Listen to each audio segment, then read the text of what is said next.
KTN. Moving on, Nairobi Governor Johnson Sakaja can now breathe a sigh of relief after members of County Assembly dismissed reports of a planned impeachment bid.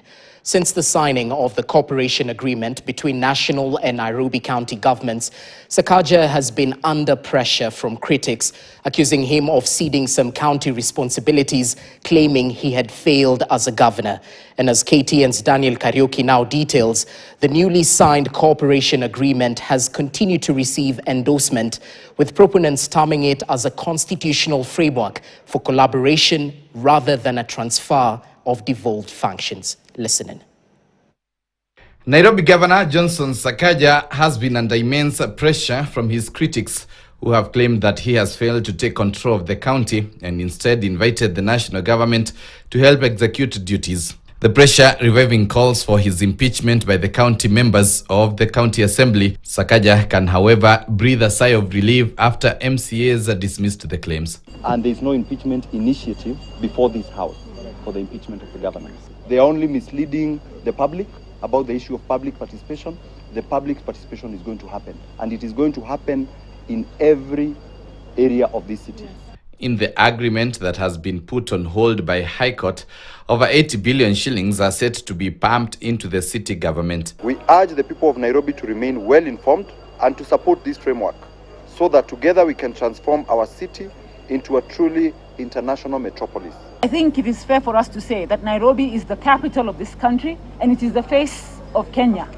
The failure of Nairobi is the failure of Kenya, and the success of Nairobi is the success of Kenya. As members of the Nairobi City County Assembly throw their weight behind the cooperation agreement, a section of Nairobi members of parliament have termed the agreement as a constitutional framework for collaboration rather than a transfer of devolved functions. This formation and the policy has been worked out thoroughly by the executive, and the executive has given sectorial public participation at the grassroots. Nairobi deserves progress. Development of the capital city shall not and should not be stalled by partisan posturing or constitutional mischaracterization. Capital cities across the world operate through structured collaboration between the national and city administrations. However, the MPs claim that public participation will be carried out, though they say the move is documented in the Constitution. And this is not a handover, it is cooperation.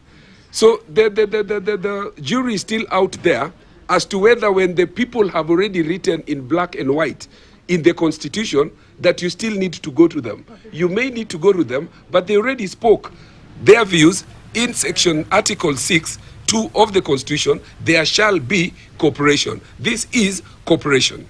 The case will come up for mention next month. Daniel Kariuki, KTN. Well, let's recap our top story.